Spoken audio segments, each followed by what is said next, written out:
Hi, everybody.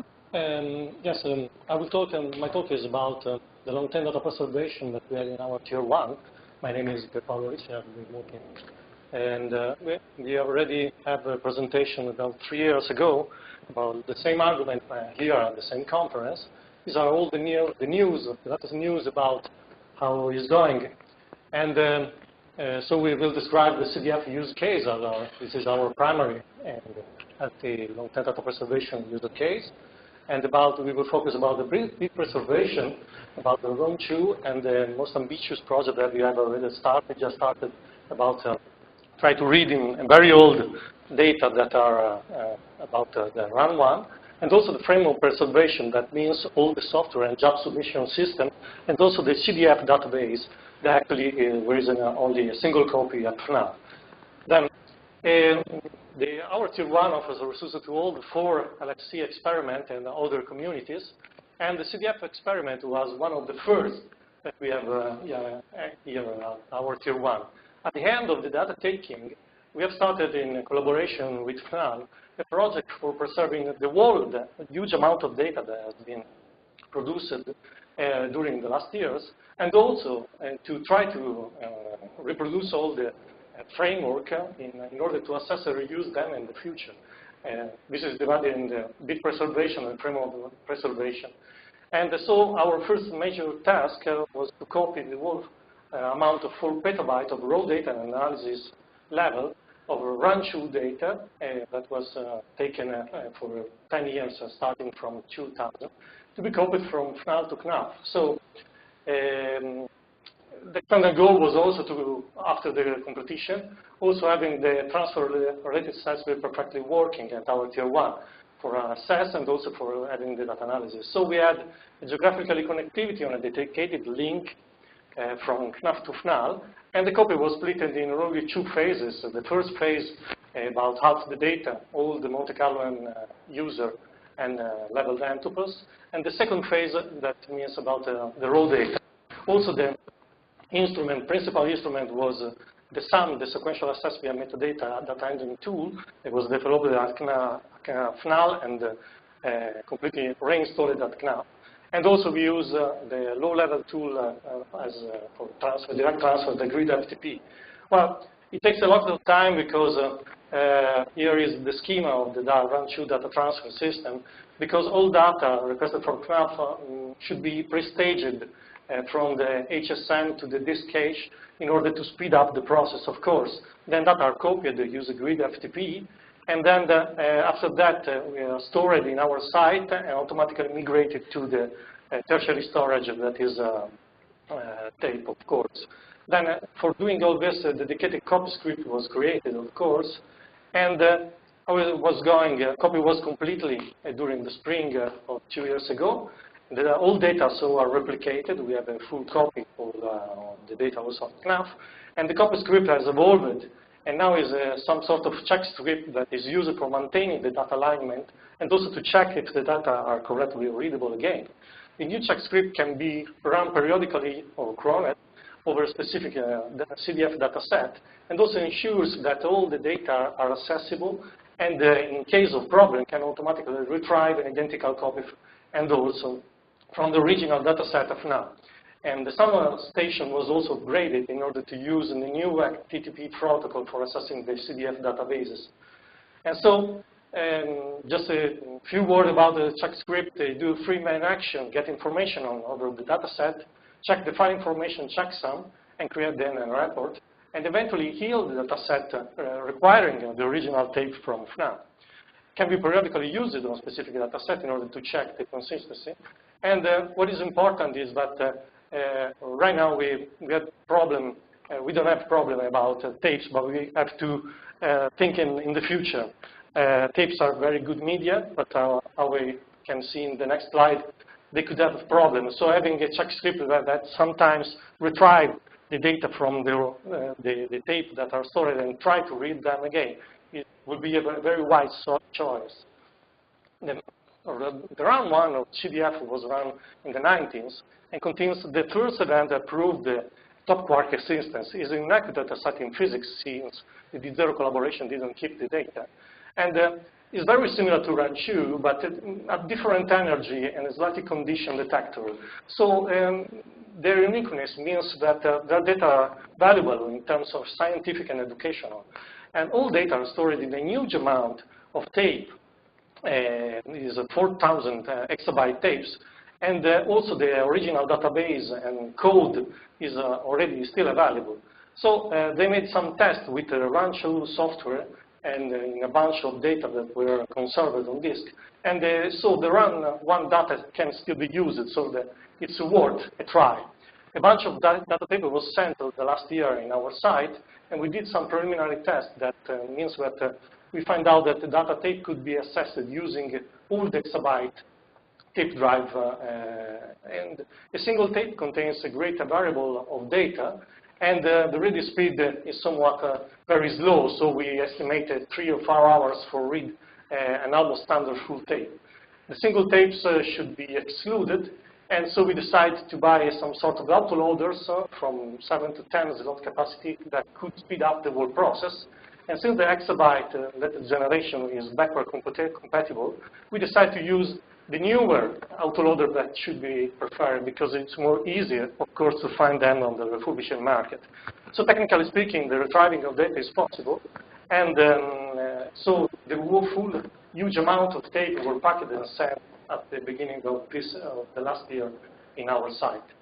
This is a schema, very simple. We have 3 autoloaders that are directly connected to 3 servers. We use server recycle from INFN dismissed hardware, SCSI card, also to keep the cost of the whole operation very low, and very simple layout. So the original text database was imported in a new database, and the new database keeps track of the whole activity and the progress. We decided phase 1. Phase 1 is a target of 10%, so 400 data tapes that must be successfully read. And after that, we will see what things are going on. Well, specific script was designed for doing the whole stuff, and we find out firstly that at that time the guys who stored the data decided to save up money, and so they decided to have the Fuji consumer tape type that stores mostly the amount of the data. This is a problem because we find out that the Fuji tape tends to slow down and block the tape and dirty also the drive head, and so we need constantly cleaning of the tape head. So it's not a good start, but we will start to focus on the Sony tapes, or more designed of storing data, of course. And so we find out that we got better results, so we managed to read the 10% of data within only a few of them that were completely unreadable. Anyway, using this stuff tends to break them down. And since on-site assistance is now impossible due to lack of expertise, the only solution is to pack up the drive, the autoloader, and send them to the refurbished tech accelerator worldwide. So the phase 2, we decide to move to read all the Sony tapes read at the end.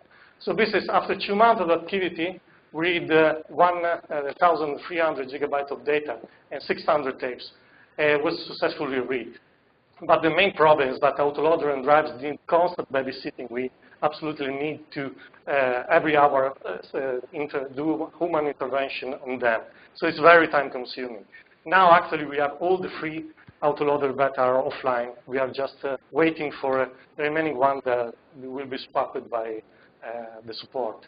So the suitability for the whole activity of reading the whole RAD2 data should be discussed because it will take a lot of time and a lot of resources, of course. With the current hardware, we are focusing on phase 2, so using the good tape, the Sony tape, and also on the rebuilding on the data framework. The framework preservation has been already, in part, rebuilt. So the idea is to have them working also in the future. We actually use virtual machine technology. The 3 principal node that was used in the CDF framework was the CDF SAM for transfer, we already seen it, the user data, and also the HAPE server for job submission. The code is now on SL6 and will probably remain on that operating system in the future. And the analysis in the past was on 5, but the new copy, it's okay, so we will decide to use the new copy of the software, of course. It's distributed using the SAM virtual file system. And so the job submission has moved from an older system to a new that is based on job sub account. And this is how the job submission work. What I want to focus is the fact that at now we still are dependent from FNAL because the users submit the job at FNAL. Also, FNAL is the only existing online copy of the database. Then we have some station, all the data that could be accessible also from CNAF, because at CNAF we have, I repeat, a complete copy of the data. And also we could submit job on the CNAF submission system. Right now we could directly use SL6, sorry, but in the old system it was possible also to use virtual worker nodes. So in the future it will be possible to do that. So what we need to do if you want to do it to be completely independent from FNAL, job submission system must be replicated, the CDFM also, and also a copy of the database. This is one of the crucial points because the database of CDF is very complex. They have too many database instances, that means they're online and offline. We want to replicate them, but it's difficult because they have Solaris, we have Linux, so it's not so easy. We decided to use a single machine with 2 instances and having a KVM virtual with the GPFS. So in case of problem, we can going out with the previous images of the machine, so it will be very easy. So we did an initially important import test using the export files that were made from FNAL and transferred in our site. And what is important is that the number of tables and rows is huge. We have 1 billion of rows in the world database. So we tested all in the port of 2 small tables, contain data that are okay, seems to be okay, but the cross-check with the original data is mandatory. The import won't be so easy. There is a lot of stuff of them has been used for years of production, and so it's quite a mess. So it will not be possible probably to having the 2 database instances in our site and FNAL online at the same time. So about the run 2, we have a copy. The check script could be improved and for better file integrity from directly from the CNAF tape. About the run child, there are some doubts, of course, because phase 2 should be completed, but we have to discuss about reading the whole amount of tape because probably it will take a lot of resources. The software, anyway, could be revived using virtual machine, and also the run 2 software could be adapted for working with this amount of data. About the framework preservations, the job submission system could be fully replicated enough, which we will do probably in the next month, just to gain full autonomy from FNAL. And also about the Oracle database, we can freeze the database and import a copy directly in our site. But how to keep the 2 databases synchronized? It won't be easy with our technology, of course, because Oracle can do what is called data guard, that is active-active of the technology, but it costs. One of the problems with the long-term data preservation is that you don't have the money that a running experiment have, of course. And about the documentation, we have just a skeleton of a dedicated website that is under completion that could be useful to collect all relevant document and dedicated page with all the data that we have at CNAF. At FNAL, they have a very good website, but it comes from the previous, of course, that was in production. And so we can replicate a similar website in our site with the description of all the service that we can offer to the long-term data preservation community of CDF. So this is a model also, this is a user case that can be useful also for other experiments in the future. This ends my presentation. Thank you very much for your attention.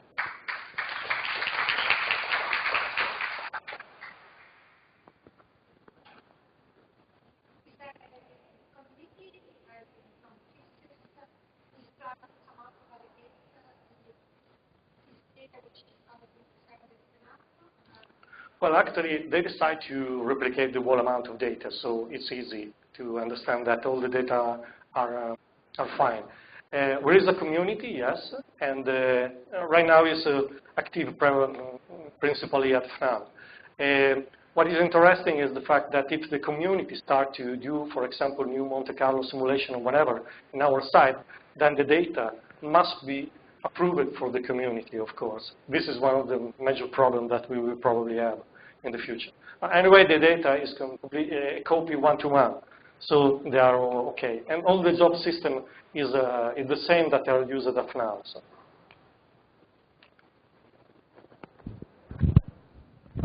Yeah, thanks for the very nice talk and a kind of reality check on what data preservation actually means. No? I mean, so that this was very good to see that.